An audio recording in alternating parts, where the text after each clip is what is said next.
You may be seated. Popo tayo. Now, verse 1 says, Hebrews 11:1 says, now faith is being sure of what we hope for and certain of what we do not see. Now faith is. Anong ibig sabihin nun? Ang pananampalataya ay ngayon na. Ngayon na.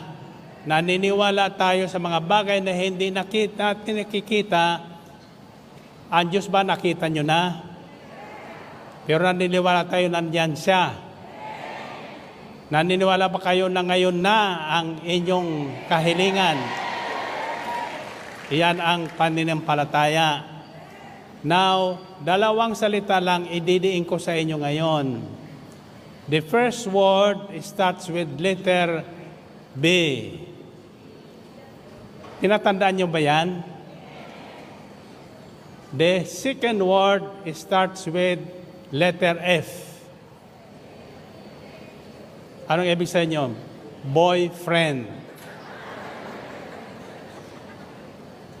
Anong ibig sabihin?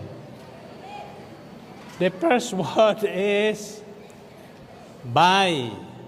B-Y. Hindi B-U-Y. By. The second word is faith. By faith, Abraham was enabled to have a child, though he was already very old. 99 years old na si Abraham. And Sarah was barren. Bakit? Nagkaanak pa sila. Paano sila nagkaanak? By faith. By faith. Saan sila nagtiwala? Sa sinabi ng Diyos. Sa salita ng Diyos. Na magkakaanak siya ng sariling anak niya. And that promise was made 25 years ago. The promise to Abraham for having a child was made when Abraham was 75 years old. Why did it take that long? Kung ang pananalig ay ngayon na, now faith is, bakit tumagal? Bakit inabot ng 25 years? At that time, 75, Sarah was 65. But Sarah was barren. Ang tanong ko ay, bakit inabot ng 25 years? Alam niyo kung bakit? Gusto niyo malaman?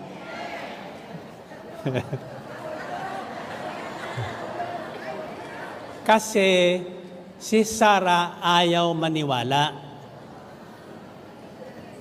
Ayaw maniwala. Pero si Abraham ay hindi nag-give up. He did not give up. Natatandaan nyo, mahalaga sa mag-asawa ang magkasundo. Kaya tinuruan tayo ng Espiritu Santo sa gawain ito na ang kapangyarihan ng dalawang nagkakaisa sa pananiwala ay makapangyarihan. Anong inawit natin doon? 1 + 1 = 3. Kapag dalawa ang nagkasundo sa lupa, hindi mapapahindian ng Diyos. Agad-agad ibibigay niya ang kanilang kahilingan.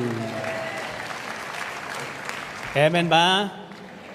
Now, kaya inabot ng ganong tagal ng taon sapagkat si Sarah, pag sinasabi ni Abraham na magkakaanak sila, ayaw maniwala. Ang sabi niya, ang tanda-tanda na natin. Wala ka nang nagagawa. Puro kung kwento ka na lang. tinutulugan mo na ako.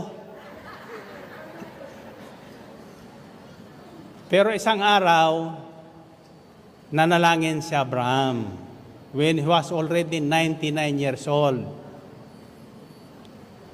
Ang sabi niya, Yahweh, tulungan mo ko para matupad yung pangako mo sa akin. Ayaw nang maniwala si Sarah sa akin sapagkat wala naman akong ginagawa. Ang pananampalatayang walang kalakip na gawa ay ano? Patay. Kung gusto mong makalakad muli, lumakad ka. Kung gusto mong makapagsalita muli, napipi ka ngayon, magsalita ka. Sabi mo, hallelujah, hallelujah, hallelujah. Oh. Isang gabi, sabi ni Abraham sa Panginoon, enable me tonight. Bigyan mo ko ng lakas na magawa ko yung dapat kong gawin para matupad na yung sinabi mo sa akin. Bigla siyang binigyan ng lakas ng Panginoon. Nagkaroon sa lakas ng kabataan. Kaya pagbalik niya sa tulda, ginising niya si Sarah.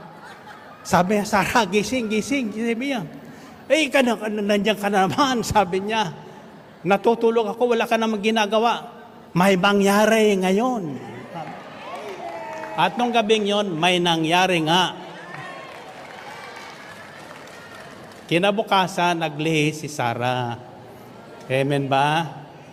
So tatandaan nyo, faith is now. Kung may pananalig ka, gawin mo ngayon ang ipinag-uutos ng Diyos. Amen ba? So by faith, impossible things can happen. We can make things happen by faith.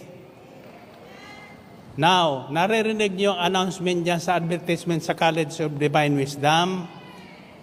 Sinasabi ni Brother Ray Vargas, wisdom beyond knowledge. Anong ibig sabihin noon? Wisdom beyond knowledge. Tama ba yun? Basahin niyo ulit yung Biblia. Tutunghayan ko Babasahin ko sa inyo. Dito pinanggalingan yan. Hindi niya may paliwanag. Hebrews 11, verse 3 says, by faith we understand that the universe was formed at God's command, so that what is seen was not made out of what was visible. By faith we understand that the universe was formed at God's command. Dahil sa ating pananalig, yung mga bagay na hindi natin alam, malalaman natin. Maunawaan natin. Naunawaan nyo ba kung paano nikha ng Diyos ang sanlibutan? Hindi. Maliban manalig ka sa Kanya. God will not feed us something out of nothing. Kaya yan ang kaalaman na hindi pinag-aaralan, kundi pinaniniwalaan. Naniniwala tayo na ang buong daigdig at kalawakan ay nangyari dahil sa sinabi ng Diyos. That is wisdom beyond knowledge. Yan ang kaalaman na hindi pinag-aaralan. Ang knowledge ay pinag-aaralan. Tulad natin ngayon, nalalaman natin yung mga bagay-bagay na hindi natin alam sapagkat may nagtuturo sa atin. Tatandaan nyo yung salitang BF, boyfriend. Sino sa inyo ang dalaga pa? Sino sa inyo ang dala na? Ha? Tatandaan nyo yung salitang BF, by faith. Alam nyo, sa totoo lang, ibig ng Diyos makipagkaibigan. God wants us to be His boyfriend or girlfriend. Kung ikaw ay babae, kaysa lalaki ang hanapin maging boyfriend, unahin mo ang Diyos. Siya muna ang kaibiganan natin. At tinuturing na kaibigan ng Diyos ang may pananalig sa Kanya. Sabi niyo, kaibigan. Sa kaisang kaibigan, may pagtatapat mo ang lahat na sekreto mo sa buhay. Totoo, hindi? Sa kapatid, hindi mo pa may pagtatapat yung mga lihim mo. Sa nanay mo, hindi mo may ipagtatapat ang mga lihim mo. Pero sa kaibigan, lahat-lahat ipagtatapat mo. Kaya may kasabihan, the best friend is your worst enemy in the future. Bakit? Kaibigan mo siya ngayon, pag nagkagalit kayo, lahat na inahayag mo sa kanya, lahat ng sekreto mo, ilalabas sa Facebook. Totoo hindi? Yan ang totoo. Kaya ako hindi nagpe-Facebook. Para hindi malaman yung mga sekreto ko sa buhay. Amen ba? So, faith is that important to God. Kung ibig mong kalugdan ng Diyos, manalig ka sa Kanya. Paano ka naman mananalig sa Kanya kung hindi mo siya naririnig? Sapagkat ang pananalig ay dumarating sa pamagitan ng pakikinig. Pakikinig ng salita ng Diyos. Amen ba? Maraming tinig ngayon tayong maririnig. Tinig nagbibigay buhay at tinig na nagbibigay ng kaguluhan sa buhay. Be careful because sa dalawang tinig niyan, hindi pwedeng magsama ang dalawang yan. You will know the voice of the Spirit because it is good for you and good for others. Lahat ay makabobote. May dalang kapayapaan sa kalooban mo at sa kalooban ng ibang tao ang ituturo sa iyo ng Espiritu Santo. Kapag iyan ay bulong ng kaaway, kaguluhan ang bunga niyan. Amen ba? So be careful with the words you are listening to. Mag-ingat tayo sa mga tinig na ating napapakinggan. Sapagkat kung anong tinig na napapakinggan nyo, pag iyan ay balitang magbibigay takot, hindi galing sa Diyos yan. Pero kapag iyan ay magbibigay sa inyo ng kapayapaan at kagalakan, nakatitiyak kayo na iyan ay galing sa Espiritu ng kapayapaan at kagalakan. Amen ba? Sabi niyo ulit, by faith. Okay, simpleng explanation ko sa inyo. Bakit kayo nakoposet silyang yan? Pwedeng bumagsak yan. Pero sa silya, umupo tayo sapagkat nagtitiwala tayo na hindi tayo babagsak. Pwedeng bumagsak ang silyang yan Nakikita kasi natin, parang hindi babagsak. Diba? Pero lahat ng bagay ay babagsak. May panahon na babagsak yan. Tingnan mo yung mga nangyari sa Davao ngayon. May lindol na naman. Bumagsak yung city hall nila, bumagsak yung isang school, may isang tumatakbong estudyante, nabagsakan ng bato, patay. See? Now, pero yung taong may pananalig sa Diyos, kahit naglilindol, tahimik lang. Payapa lang. Bakit?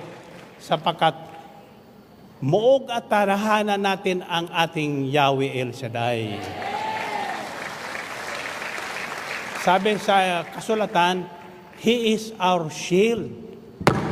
Ang sabi niya kay Abraham, I am your shield and your very great reward.